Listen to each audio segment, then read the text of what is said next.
And so now I'll turn to tonight's speaker, who is Sarah Green. She's been here for, I think, a couple of decades anyway. And she served the university in many ways as a professor. She was chair of the chemistry department, and she led research on Lake Superior, the first sort of large-scale kind of physical oceanography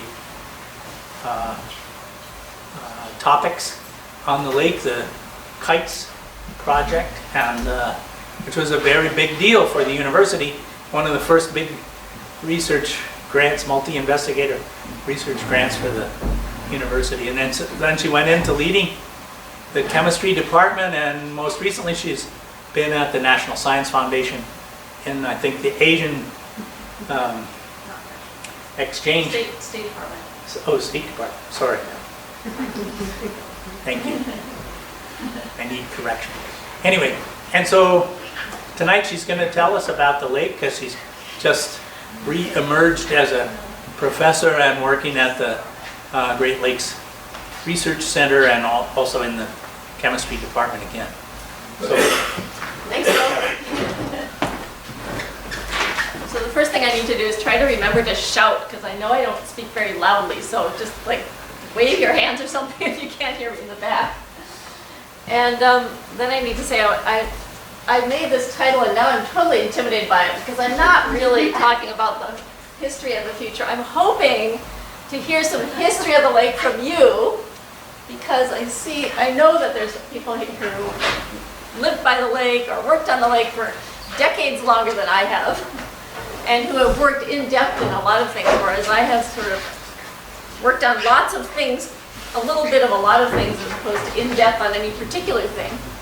And I also don't claim to predict the future. Why not? I can try. I have a few things to say about the future, but I'm hoping that we can have some discussion about the future. And so, as Bill said, I worked on the KITES project and did lots of administrating for that. I'm not actually showing any KITES pictures, but I can talk about it if anybody wants to hear about KITES outcomes. And then I was chair, and then I was at the State Department in Washington for the last year. I just came back in August. So I was doing no science. I was dealing with science issues in the Asia Pacific region, including oceans and fisheries issues, but not in the lake, even though it is international. It's not in the Asia Pacific, so I wasn't doing that. So I'd be glad to talk about issues related to that too, if anybody has questions about that. Let's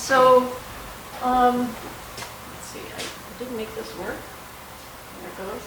I have a really sketchy plan, and really I want to hear from people here who I don't know, especially, because I want to talk a bit about the observation platforms that we have at the GLRC and what kind of data that we're getting. But I think the kind of observations that people have, especially people who have lived here a long time, will really help us figure out what kinds of things we can do with the data. And also, I want to point out that there's a lot of data that you can go and play with. And if you're interested in the lake, it would be great to go and play with this data, because we're collecting data much faster than we can look at it. And so if you play with it and find something, say, wow, why does this happen, or what happened here? That could really help us, because we can't look at all of it. We're looking at big pictures. I have a few things to say about invasive species. I have a caveat for everything on here, right? Can't predict the future. I haven't been here in the recent past. I'm not a biologist, so I can't really say much about invasive species. There are some biologists here. I do want to talk about lake levels, because that has been on everybody's mind recently. So I will in particular show you some data and access to data on lake levels. And then I'm hoping we can all talk about the future. So, first thing I need to know is which. Is it the up? The up button. There you go. Yeah, there we go. Okay. So the first thing that everybody who lives here has observed is that the lake changes. This is the beach in front of my house. I live by Keweenaw Waterworks Park. And some of you have been there. I have a camera that points at this rock right here. And this is the same rock. Unfortunately, the angle changed a little bit between 2008 and 2010. But there is a huge movement. I mean, what other movements, what other observations do you have about things that change on the lake from year to year? Actually, well, I don't know. Who's lived here a long time? Species. Seixas. Species. Yeah, seixas. The What's a seiche? occurrence. Currents. A little sloshing on the lake. Like tides. Tide, sloshing. So the lake levels change a lot. The geology changes. This is all rocks. Right here. This is all sand. This is the same point, same spot. And that happens because I have the camera there every day. That happens in a day. So there's enormous, enormous energy in this lake. Just immense changes from the winds. You've seen this, and maybe we're going to see this soon. Lynn was just saying, when I moved here, there was hardly any snow in November. Well, there was sand on the beach in this December 2012. And 2007 it wasn't like this year, because we haven't had a year like this year since I've been here. Maybe some of you have. But some years there's ice out really, really great distances year to year. So, so the questions are what drives this interannual variability? That is, why does it change day to day and year to year? And we know some, we don't really know a lot. But here are some of the ways that we're getting to know what's going on. And there's data, as I said, that's increasingly available every day, every year. There's more data available. We have some buoys that are operated by Michigan Tech. There's one here. There's one here. You can't see at the south entry. And then we have some observations going on right off the dock in the Great Lakes Research Lab. And so these are actually these buoys are under the GLOSS system, the Great Lakes Observing System, and they have buoys all over the place. And you can go yourself and interrogate these buoys and find out what's happening. They are integrated into the NOAA buoy network, which I think is on the next slide. Now the NOAA data, this is the National Oceanic and Atmospheric Administration, these are the weather predictors. They have buoys all over the world. North America, they've got buoys across the Pacific, across the Atlantic, and all sorts of data collection. And you can go to this web page and interrogate any one of those buoys and find the data of the day. What's the water temperature? What are the waves doing? They have varying sensors on them.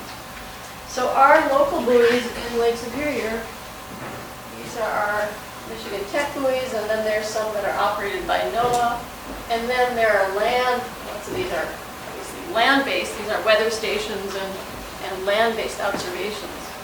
So, has anybody been to use these sites? So anybody can do this? Anybody can go there, yeah. And yeah. get data? Let's go there, yeah. Yeah, you can go there. Yeah, anybody can go there and get data, and you can get historical data from the time the buoy was put in there. You can get, and there are times when the buoy isn't working today, but they're pretty good. They are maintained extremely well, and those are used for predicting weather, and for predicting currents, and for climate observations. So, to me, this is way better than a video game. You can go anywhere in there. And you can say, wow, I wonder how big the waves were over here when there was a typhoon. What does a tsunami look like? What is it, how is the temperature different this year than it was last year along the Pacific here? This is where El Nino happens. So you can go and look at them. You can get cross sections, and it allows you to graph historical data. Usually there's some graphing abilities where you can download it and graph it yourself. Anybody who teaches school, excellent for teaching math. You can do statistics. You can do weather observations. You can do how to graph and how to deal with things. So our buoys are in the NOAA system. But we actually have our own website, and I realize I don't have a clock, so I have no idea what time it is, what the timing is here. But you can go here and we can bring it up on the screen if anybody wants to see something and play with it. I've cut and pasted a few things just so you can see what sort of stuff you can get out of here. But here, so when you go to that web page, you get conditions at station here. This is our north entry station. This is really in here. And you get wind direction, wind speed, wind gust, air temperature, all of these sort of weather things. You can get the water temperature at the surface, the wave height, wave directions, and you can get temperature, thermistor temperature. This is temperature under the water. Now, all the NOAA buoys don't have this, and they don't all have all the same sensors. But we want to know what's going on under the water. So we have a thermistor string. It's a string of thermometers, basically recording thermometers, but it all talks to a cable at the top, and it sends the data back to us. So we have data thermistors on each of our buoys. Got a question back here. Yeah, question. Yeah, I see that address on there, but is there a quick link to get to that somewhere, a text website, or how is the easiest way to get to that? If you go to the GLRC and look for buoys, so the Great Lakes Research Lab at Tech has on the Great Lakes Research Lab page, there's a picture down on the side that says buoys. It'll take you right to this page, and you can get both of these. Now, one thing that you might notice on here, I just copied this, actually today, I put this in here. The last observation here was November 3rd. Oops. We can't run these buoys in the winter. You saw the picture of the ice. We've all been out to McLean in the winter. We don't have winter data. Our buoys are small, but even the big NOAA buoys are pulled out in the winter. They don't even go till November. They usually come out in early October. So this is this question that we have. What's going on in the winter under the ice? We don't know. There's almost no data from under the ice or from winter observations on the lake. There's icebreakers that go occasionally, and you can get some data from them. Jay Austin from Duluth is starting to have some buoys that he's put over the winter. We aspire to have some that will go over the winter, but we're not brave enough to leave ours out there yet. One of Jay's actually washed up on the beach over here by me a couple of years ago. So, but we do have some other. We do have some other ways of getting to the winter. We hope. But let's look at some data first. I'm a scientist. I want to look at data. This is an example, and I pulled these down today because I was dithering around. I thought, wow, this data is cool because it's like playing video games, and so I wanted to put a few pictures on just so you know what you can look at. This is the Thermistor data. This is from August, so you can pick the day. This year, day 1 to 15. So this is the 1st of August and the end of August. And really, I was playing around, but almost you can pick different windows and you can see cool stuff. And when you see a thing like this, you say, holy cow, what happened? So the surface, the red one is at the surface, and you probably can't read this, I can barely read it here. This is in Fahrenheit. You can switch to Celsius if you like. Up here is 58 degrees or so. Down here is 38 degrees. So there's a 20-degree temperature difference. And these different lines are the different depths of those thermistors that are lined up in the water. So this one's at 10 feet. The bottom one is at 54 feet. And the in-between ones are in between. 14, 22, 20, 30, 35, all the way down there. So what do you see when you see this? When you see this data? to A big turn drop on the 12th of August. Something happened here. The surface was kind of the same, but something happened to the bottom. It got cold. And that's bottom, so if you were swimming down at 54 feet, this day, it would have been one of those days where you go to the beach one day and you say it's great, and the next day suddenly it's freezing. So why is that? What else? On the top and in the middle, Something there'll else be a is, yeah. variation. So something happened. Mhm. There's probably a lot more ziggy things the higher you go. That's a side picture of ziggy things. A lot more variation as you get closer to the top, including something that maybe happened here. And then that's the day when you went to the beach. You went here and then you told everybody, oh, let's go tomorrow. It's so great. Wasn't so great. So what causes that kind of variation? Wind? Direction of the wind? Wind? Wind change. Wind change, yeah. I had theories too, and the great thing about this data is that you can test your theories. I'm not completely convinced that I found the answer, but I did try some of the theories that were suggested here. Here's the wind speed.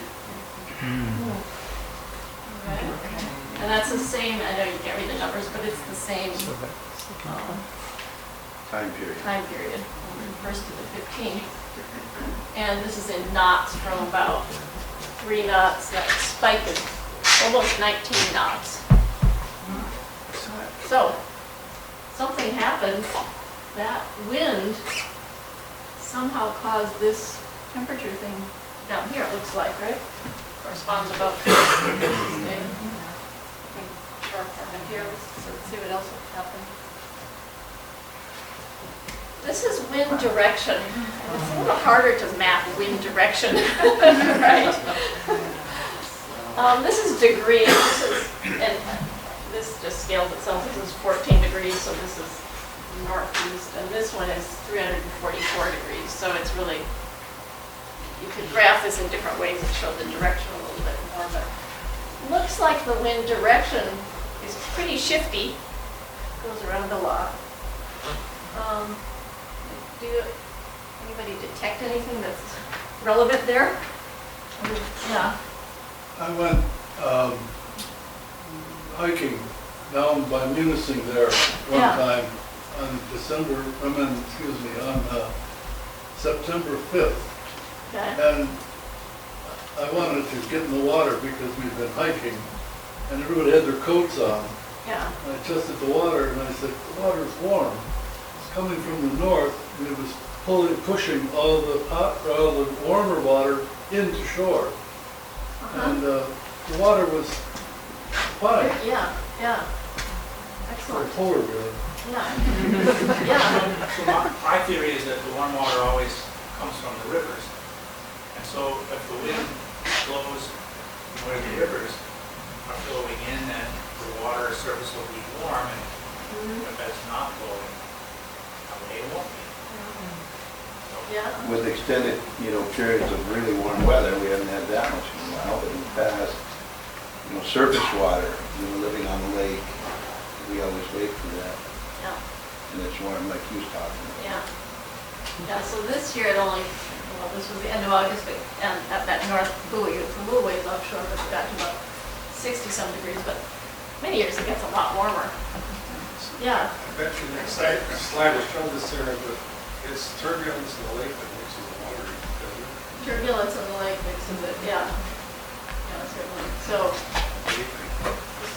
the wind can cause turbulence, mixes it What up. about currents? And currents can cause movement. I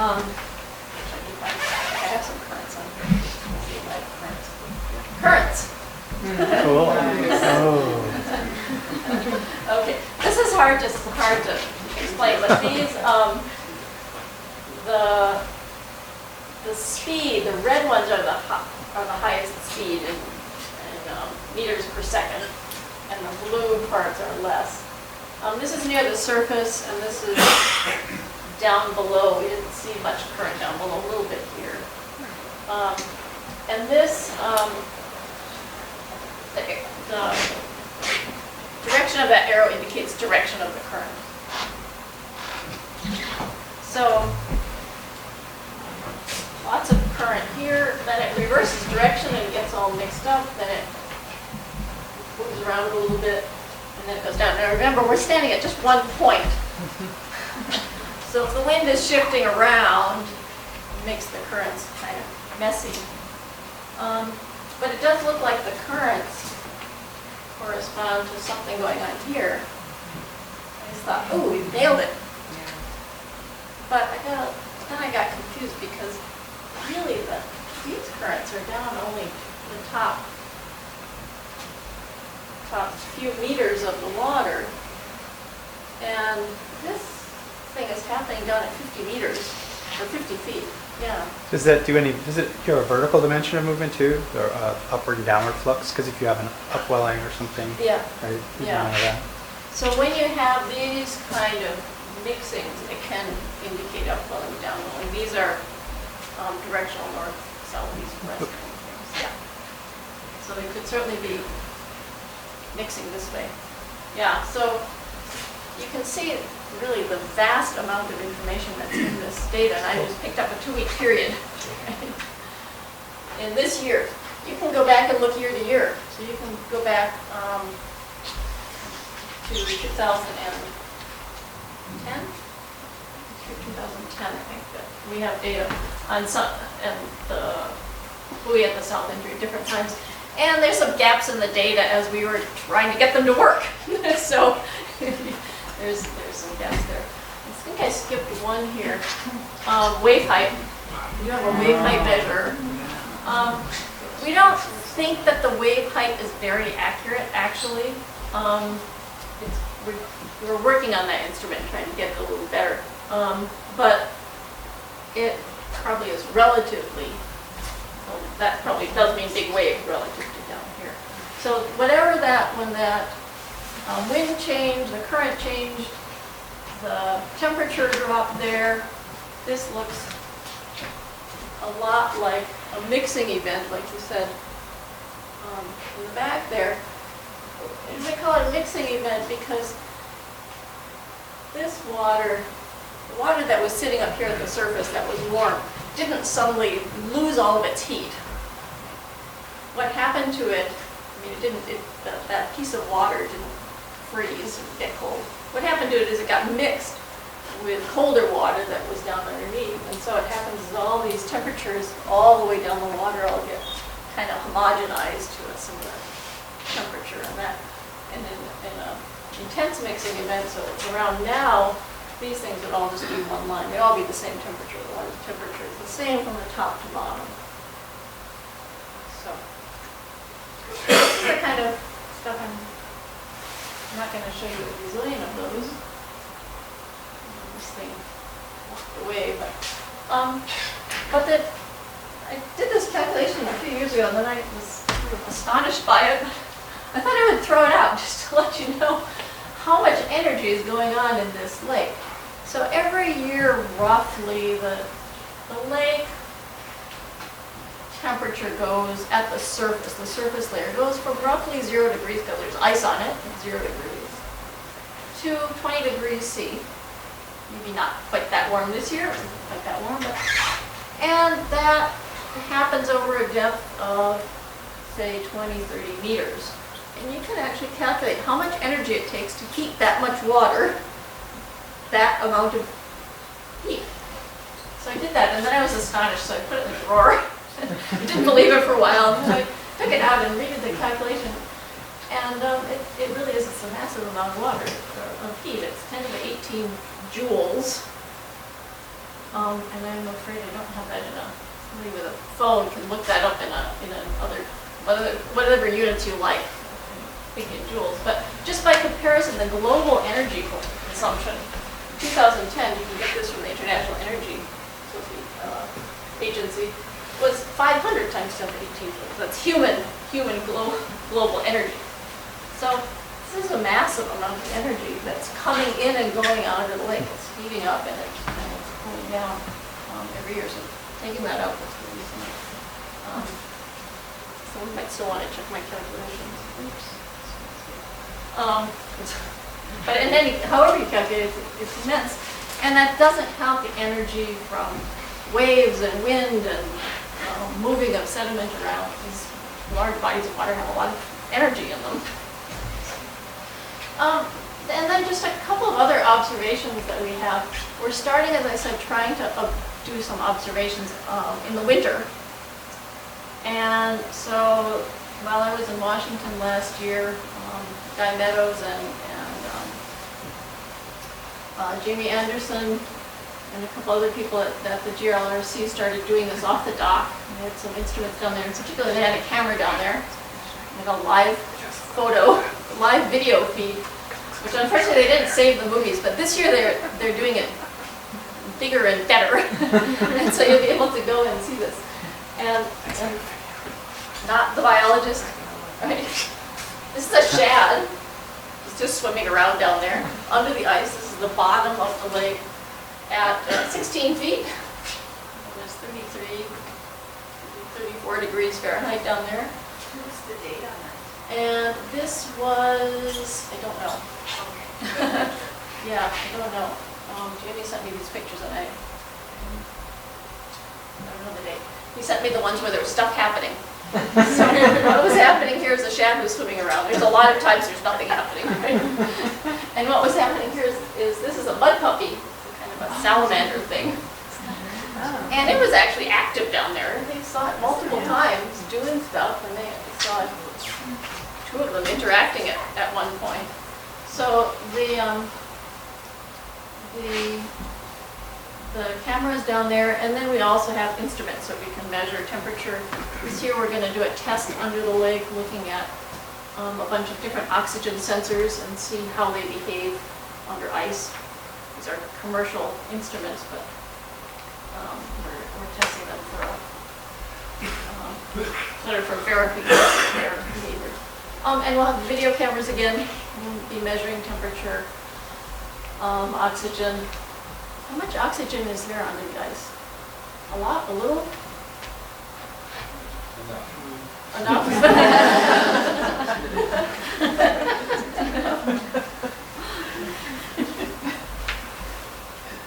It's actually, cold water, oxygen is more soluble in cold water than in warm water. The colder the water gets colder. It pulls in oxygen out of the atmosphere. So there's plenty of oxygen. And despite these guys, there's not a huge amount of breathing under the ice. Some guys are breathing. Microbialists know that there's microbes out there using oxygen, but they don't use a lot. So it's really quite well oxygenated. So we expect to see saturated oxygen concentrations with these instruments over the winter. We'll test and see if there's any fluctuations.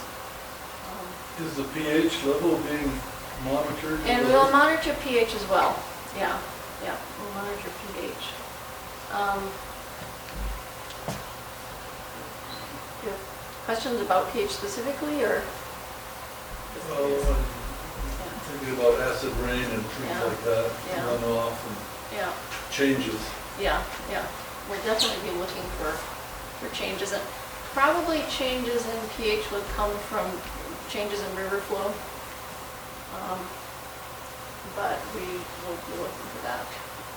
pH, and it turns out in Lake Superior, it's actually difficult to measure pH accurately. We do it, but the water has got so few ions in it that the pH meters don't work very well.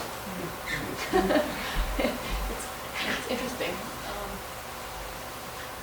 And so you sort of measure pH by proxy sometimes.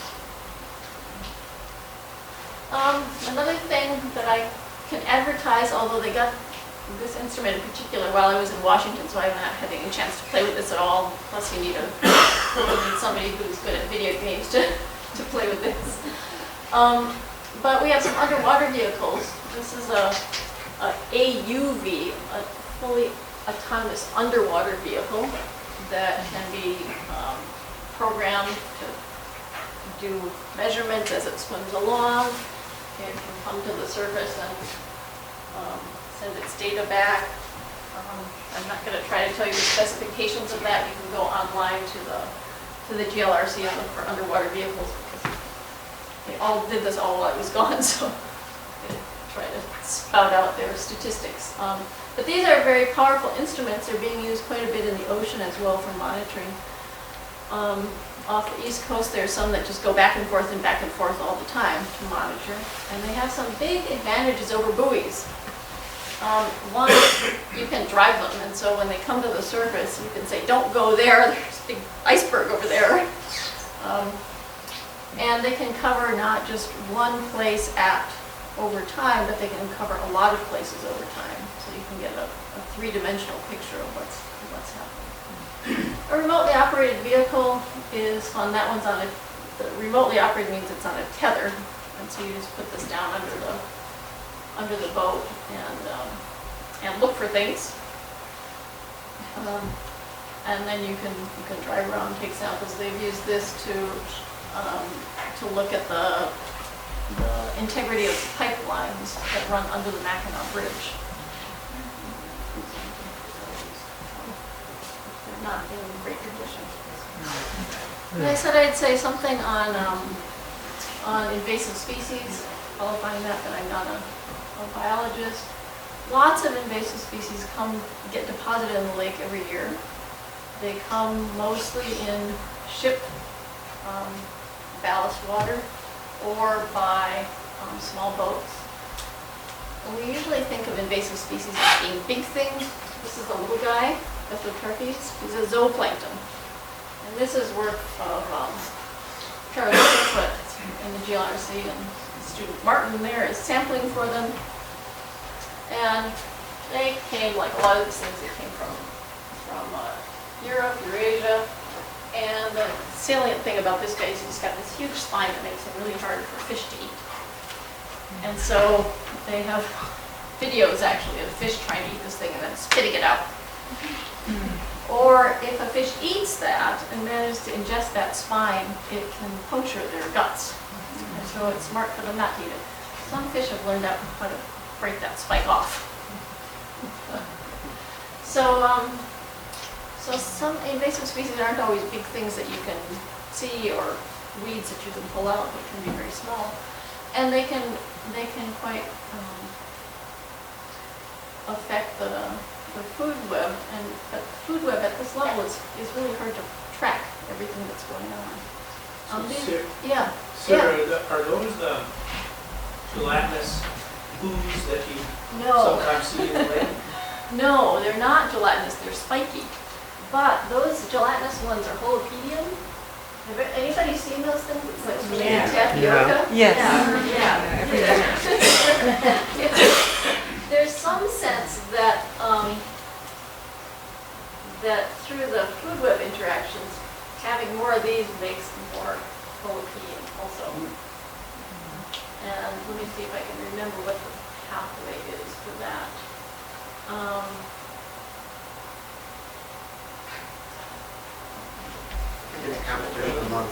The zooplankton, yeah, it's who eats who on the zooplankton scale, and who gets eaten. So holopediums don't get eaten that much food. But they're They get eaten by something. eaten by something else. Yeah. So there does seem to be a sense that the holopediums are increasing, and there's some connection to this. These are also very common in the inland lakes around here, although when this group checked most recently, they weren't on Isle Royal yet. So in the inland lakes of Isle Royal. Maybe somebody has updated information. And our other favorites, zebra and quagga mussels. People have seen those? Anybody seen those in the lake? Lake Michigan, yeah. It was Harbor, yeah, Michigan.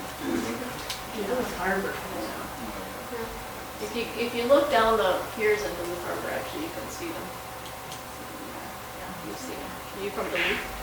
Just went through there last year. Okay, an expert here. So they're in Duluth, and they've been spotted on Isle Royal when a boat came over. Super superintendent got really upset about that and sent people off to scrape off every zebra mussel seed. Seems to have been successful, but we'll see for how long that is. It's not really, we don't know how well they'll become established in Lake Superior. They've completely changed the ecosystem in Lake Michigan. Anybody, have people heard of these before? Or everybody's heard of them. What do you know about them? Yeah. Yeah. Anybody eaten one? You see, they purify the water. Yes, they make the water nice and clear, and that's actually happened, obviously, in Lake Michigan. It's become really clear. And Lake Erie too. And Lake Erie too. But something in Lake Erie crashed this summer and I forget what it was. And it's because they had been there. Nobody knows?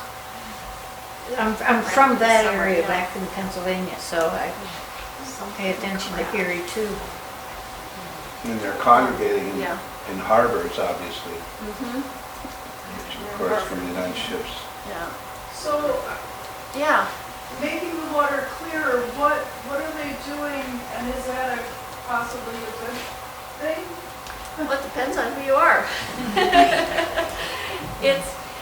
So what's happened in Lake Michigan is first there were the zebra mussels, and they're the more pointy ones on the left in that picture on the bottom. And they like to go on hard substrates, so they grew on water intakes. That was the first place where they were a big problem. So they were they were blocking water coming in. They're filter feeders, so they filter the water. They suck all the plankton out of it, basically, all the algae out. But they were just around the edges. And then the second one, the quagga mussel, came in, and it's in the same family, it's very closely related, but instead of living on hard surfaces, it can also live in mud. So it's spread out along the bottom of Lake Michigan, and there are 10,000 in a square meter in some places. There's a massive population of them. They clarified the water, they pulled the phytoplankton out, the algae, which are at the bottom of the food web for lots of other species. So this story is still unfolding. We don't really know where it's going to end up, but what happened is Lake Michigan became as clear as Lake Superior. That's good. But some other things that happened are the light getting down to the bottom allowed big seaweedy things to grow at the bottom. And big seaweedy things, when they get uprooted, they wash up on the beaches and rot and smell bad, so people were not happy about that. But they also, because they disrupted the bottom of the food web, they're very likely changing the fish mix. And now I'm not treading too far into biological territory here, but they're disrupting the food web, and there's some really unexpected effects that we could never predict from this. So some of the seaweed is Cladophora. It grows in big weedy things on the bottom. When it dies, or when it's very dense in an area, it can cause low oxygen conditions in the sediment under where it's rooting.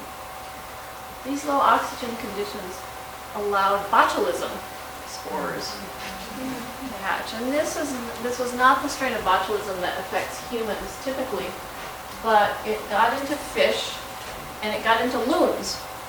And so a few years ago they had massive die-offs of loons in northern Lake Michigan on the beaches. Turned out they were suffering from botulism, and it was tracked back that they were getting it from fish that were getting it from anoxic sediments, where the seaweed were growing, where they wouldn't have been growing if the mussels hadn't been there. Now that's a pretty long chain of events that would have been, you really can't predict those things. So I think the main story with invasive species, you don't know what will happen. Well, the vast majority of invasive species that come out of ballast water in these harbors say, where am I? I'm in this freezing cold lake, there's nothing to eat, and they die immediately. So a vast majority of them have no impact, but it's throwing the dice, and the more you throw it, the more likely you are to get something that's going to be invasive. So we don't know the chemistry of Lake Superior is quite different from Lake Michigan, so we don't know the chance that these guys will have to propagate into the middle of the lake. They probably won't reach the numbers in Lake Michigan, but they could start to get around their larval phase. This thing, you see, their larval phase, if they throw larvae up into the water column, their larvae drift with the currents, and there is a current that goes like this. So that could be how this one got here, because they're in balanced water. So if the current is carrying them around and they happen to settle in bays here, they could infest further bays in the lake. Let's watch and see what they do. We don't know. Okay. And this is a picture that I helpfully got off, since I'm not a biologist, from the NOAA website, and this is Lake Michigan food web, and I'm not going to talk anything about it other than to say that these are the green guys are the algae, and the zooplankton are here. They're eating zooplankton and little arthropods, and snails are eating these. Viscotrephes is here. He's also called a water flea, invasive water flea. And the zebra mussels are here. So if the zebra mussels get to be too populous and eat all the green things, it makes less for everybody else.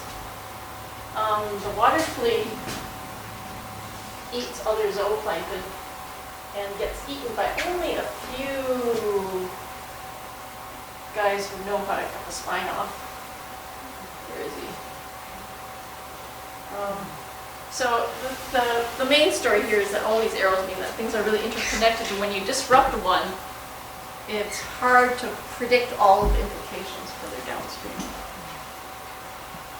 So, okay, lake levels. Who observes lake levels? I was walking on the beach this morning, actually, while I was trying to think about what to say today, and there's that piece of beach that was in the pictures there. I usually can walk on, and it's very touchy right now whether I can walk. It depends on the situation, whether it's the water is high up or not, and it's pretty close to the beach. But another place that's very relatively data rich at the moment is the Great Lakes Environmental Research Lab. I don't know what this disclaimer is. It might say I can't show it. I don't think so, because it's government. I can show this. They have data on lake levels, water levels in all of the Great Lakes, and they also have this hydroclimate thing, which talks about precipitation. And I am going to, because it's so boring to look at slides, I'm actually going to show you this in on the web here. So here is Great Lakes, except can we see the dates here? I have to find the dates. There we go. Okay, so this is Lake Superior on the top and Lake Michigan on the bottom. And I encourage you to go and play with this. This is really fun. It completely distracts from other things. It really is like a video game. This is from, This is from 1995 to this year, well, to next year actually, 2015. And this red line, if it's red for you, this line in the middle is the long-term average lake level. So you can see fluctuations, year-to-year fluctuations, and long-term fluctuations. So when I first moved here, people were complaining Lake Michigan was too high, and then there was a long time they were complaining it's too low. It turns out you can't make anybody happy in the Great Lakes. It's either too high or too low. So why does it wiggle like that? There's a point here you can put on. You can grab all of these things here. You can grab annual average, forecast, master, record high, lake-wide average. Annual averages, that one's there. monthly.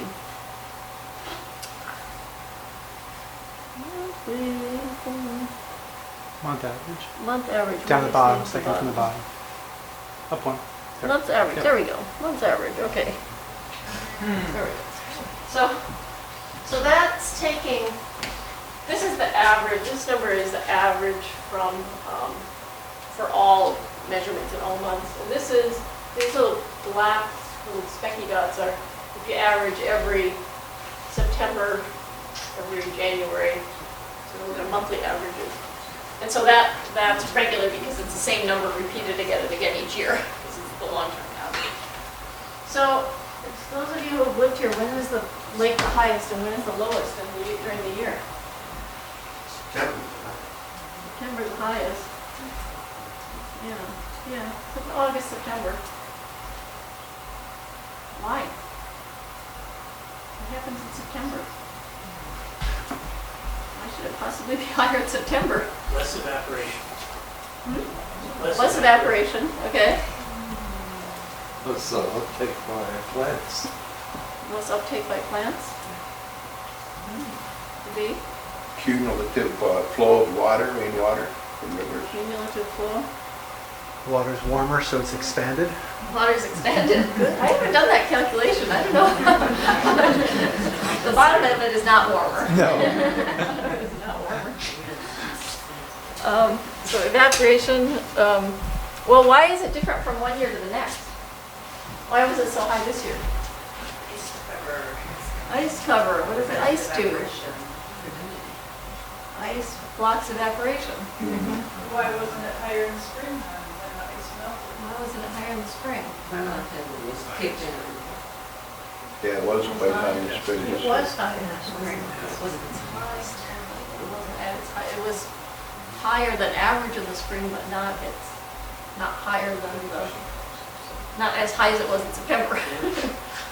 Yeah. There was a little news item in October that the Corps of Engineers got approval to, I've been up searching for the core of growing this for a long Yeah. time. It was the first sign of that they have anything to do with it. Yeah. That they were opening up some of the pipes, which they had closed in May because they were worried about flooding in the St. Mary's River. And I think it takes IJC approval. I'm sure it does. Yeah. Yeah. They do have some control. They have some control of the outlet. Yeah. But that's, as far as Lake Superior is, that's the only place that there's control. Well, almost the only place. There's Nipigon. I don't know how much they contribute. So, yeah, so you can use their other graph here and test the theories. Where is it here? Here we go. So this is the hydroclimate dashboard. Same data, but it's the hydroclimate one. It's got different options on the left. These spiky things are ice cover. Again, Superior and Michigan. And I didn't mention that this line, the numbers here, this is relative to sea level. Right, so it's our 0 point is sea level. We're always above sea level, happily. And this is in meters, but you can switch it to feet if you prefer feet. Okay, so low ice years, high ice years, super high ice years, here and here. But this graph allows you to test a bunch of other things. It's got monthly precipitation, it's got evaporation. So let's see. Can you model in here too? No, they have some built-in models, so they're projecting. These are their projections. You do a monthly projection about 6 months in advance. And So they think they know how it's generated. they think they know, yeah. And the width, the height of that box is how sure they are. So they're pretty sure a few weeks in advance. But 6 weeks in advance, they're not so sure. Okay, so you can put on monthly precipitation. One moment. So, these are, for some reason they take a while to update some of the data, but I was surprised by how even the precipitation is actually over the year. We don't have monsoons here. We don't have a spiky season.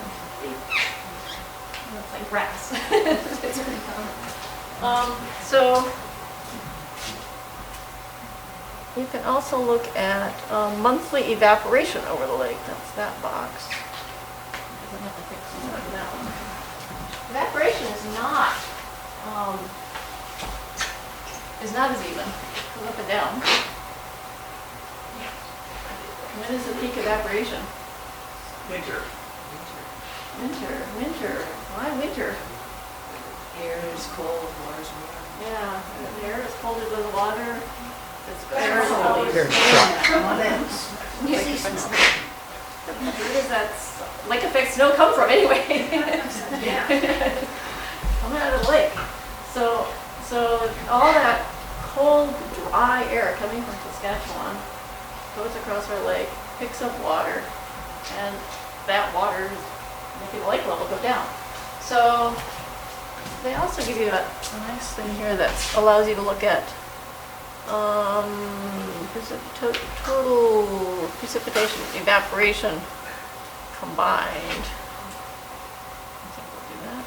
Is that precipitation minus evaporation? Yeah. Isn't part of the reason why we have so much annual variation, even the precipitation throughout the year is fairly steady, is that in the winter it's mostly in the form of snowpack, so it's not getting into the lake, and so lake levels are lowest, and then as it melts, saturates the soil and moves into the water, and so we have places with constant temperatures and no snowpack don't have that kind of. Right. Yes. Okay. Yeah. So I'm not a hydrologist either. Neither a biologist nor a hydrologist. But that's pretty true. I think I'm about to Too many crash. disclaimers.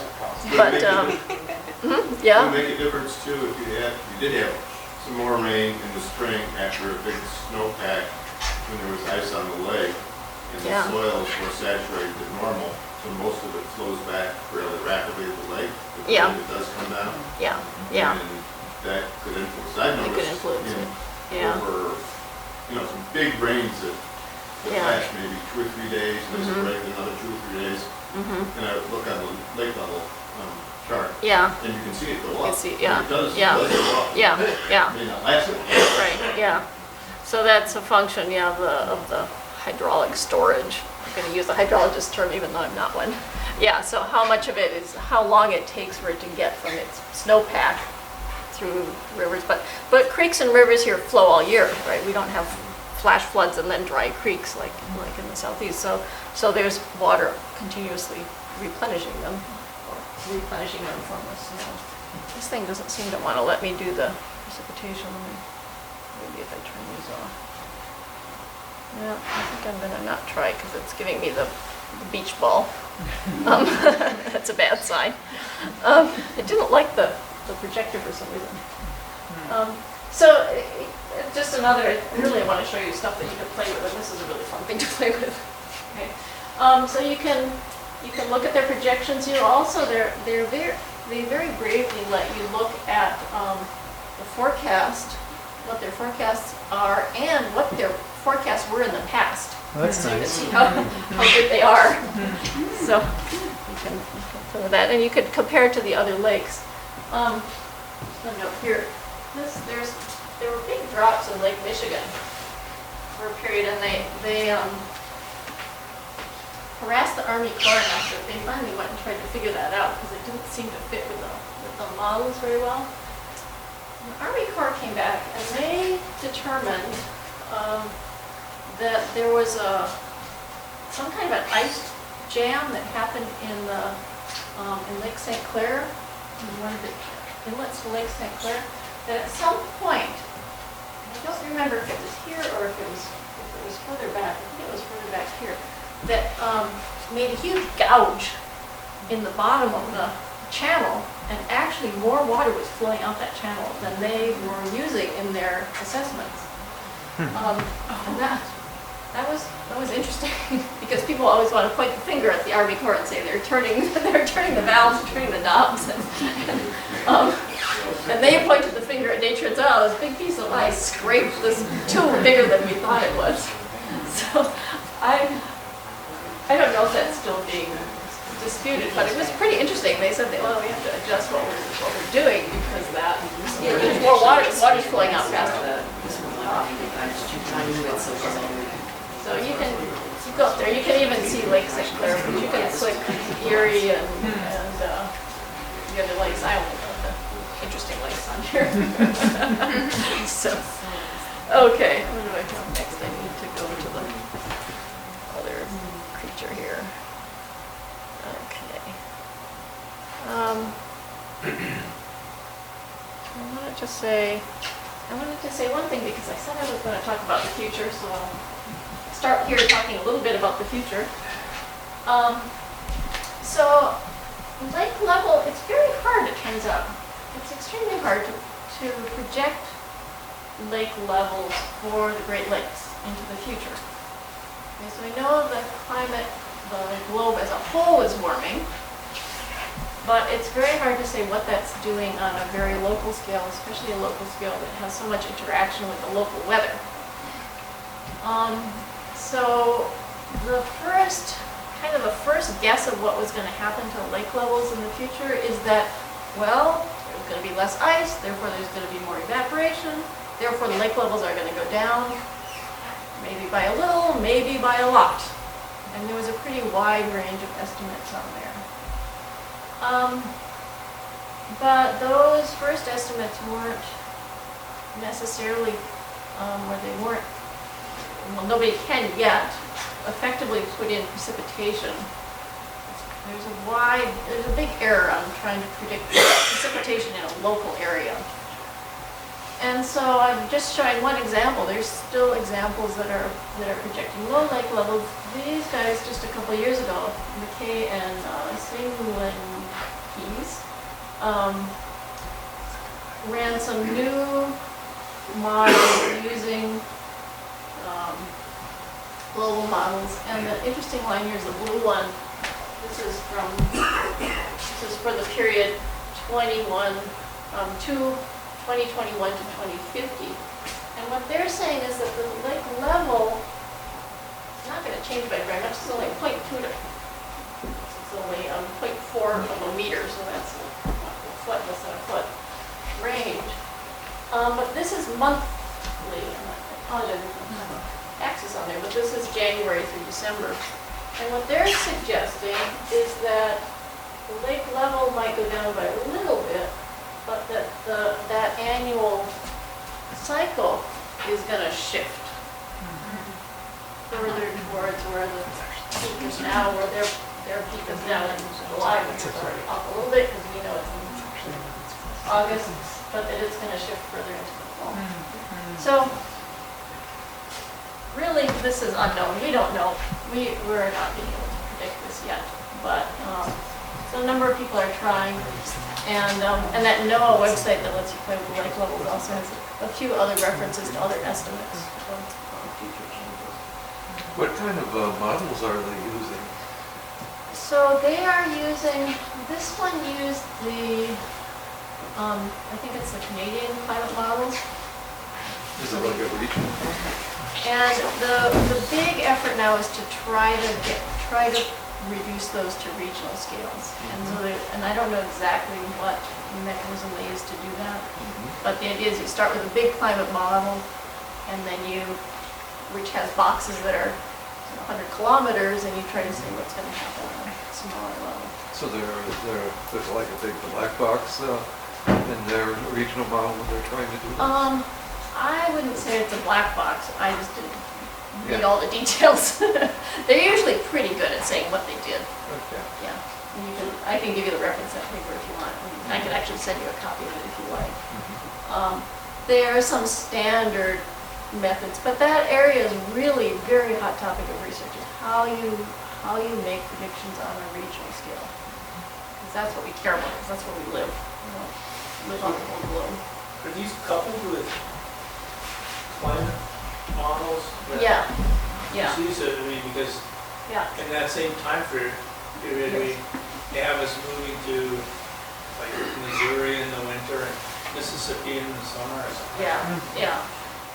And it depends which scenario you pick, right? If you say the scenario that we're going to be emitting the same amount of carbon as we have been, or on the business as usual trajectory, then things get a lot hotter than if you assume some kind of reduction. So you have it's a question of which climate model do you use, and they're not hugely different, but there's some variations. There's about half a dozen big global models. And then what do you predict is going to happen in the future in terms of human emissions and impact on the climate that you plug into that model, and then how do you reduce that model onto a regional scale? It's supercomputer stuff. But usually, I mean, if you can't explain what the model's doing in some kind of logical words, then you don't believe it. So if you can't say, well, this is probably happening because the precipitation is shifting and the evaporation time period is shifting, you don't want to believe it. Yeah. Something Rolf said before is really important. I think people here often don't realize that Lake Superior was the first lake to have its outflows regulated. And so our lake levels are partly a matter of changing evaporation, the climate change, changing precipitation. But the ultimate lake level is absolutely regulated. The IJC, International Joint Commission, provides oversight, and we're much more regulated than Lake Michigan or something like that. So those are political negotiations that change every moment. So I don't know how they model politics. Right. Yeah, that's a very good point. I'm really glad you brought that up. Yeah. So they our lake levels don't have that much to do with climate and precipitation.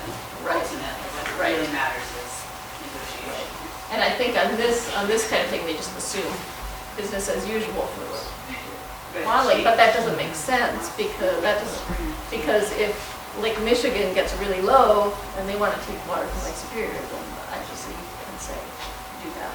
So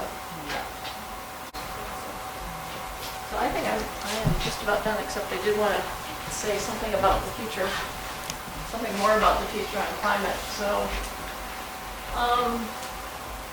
2014 is perhaps going to be the warmest year on record. Even though it doesn't feel very warm here. I just wanted to remind you that it's warm in some places.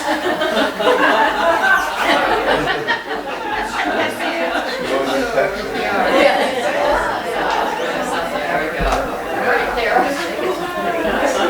This is September, but it was pretty still chilly in September. But the whole West Coast was having a huge heat wave, and lots of other parts of the world were having a heat wave.